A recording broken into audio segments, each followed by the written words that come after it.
তো এখন সময় রাত 12টা আর আজকে হচ্ছে প্রিয়ার জন্মদিন। আর প্রিয়া আর মা হয়ে রয়েছে মায়ের ঘরে। আর আমি কাজ থেকে এসেছি, আসার সময় সত্যি বলছি একটাও দোকান খোলা পাইনি, তাই প্রিয়ার জন্য কিছু গিফটও আনতে পারিনি। আর যেটুকু পেরেছি সেটুকুই তোমাদের সাথে শেয়ার করছি। এই দেখো, এখানে একটা ছোট্ট কেক পেয়েছি, সব দোকান বন্ধ হয়ে গেছিলো তাই। আর এই ক্যাডবেরিটা পেয়েছি, আর এইটার মধ্যে আছে কিছু গিফট।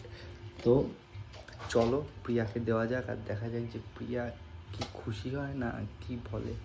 তো চলো। এই কি করছো তোমরা? নেল করছি। এত রাত্রিবেলা নেল? এখন 12টা বাজে। সামনে তো বিয়ে বাড়ি, সের জন্য। বিয়ে বাড়ি যাবে বলে এত রাত্রিবেলা নেল করছো? হ্যাঁ, হাতে আর সময় নেই।